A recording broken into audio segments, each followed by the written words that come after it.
Pak, prospek buat BMTR sama si MNCN ya.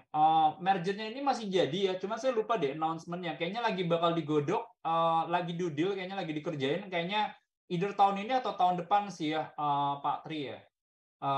BMTR sama MNCN. Iya, in overall sih sebenarnya ini bakal positif lebih ke BMTR-nya sih kalau saya lihat ya, karena dia akan kayak dapat synergic value dari si MNCN-nya. Bayangin gini sih sebenarnya.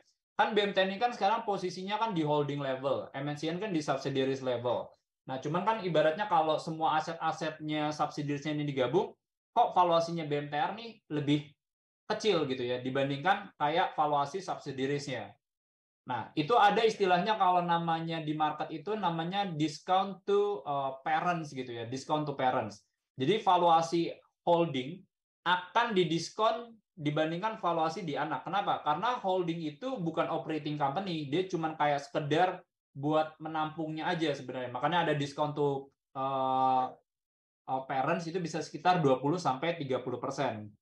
Nah, jadi itu. Nah, dengan adanya kayak BMTR dari sebelumnya holding company dan mereka nanti bisa generate operating gitu ya, maksudnya mereka bisa generate revenue jadi operating, itu kan ibaratnya kayak bayanginnya kayak discount to parents-nya tuh jadi hilang gitu ya. Valuation wise discount to parents-nya tuh jadi hilang, jadi harusnya sih bakal bagus sebenarnya buat si BMTR-nya. Nah, cuman saya agak hati-hatinya gini sih sebenarnya buat yang sektor media ya, concern-nya. Jadi sektor media ini kalau teman-teman lihat ya, yang paling paling paling sering kelihatan adalah orang sering membandingkan dia dengan pertumbuhan ekonomi. Jadi kalau pertumbuhan ekonominya nggak terlalu bagus, biasanya sektor media atau advertising growth itu juga bakal turun. Nah, itu yang pertama. Yang kedua adalah gini, saya lihat ibaratnya tren belanja advertising dari pemain-pemain FMCG itu lagi lumayan turun gitu ya. Jadi kerasa banget kayak belanja advertising itu lumayan turun karena brand recognition mereka udah lumayan kuat lah. Jadi brand recognition mereka udah lumayan kuat, kelihatan porsi advertising ke revenue itu turun. Nah, jadi itu yang menurut kita akan sangat berat buat kayak pemain-pemain media. Sama yang ketiga yang saya sering highlight gitu ya. Jadi kan tahun kemarin itu ada analog switch off.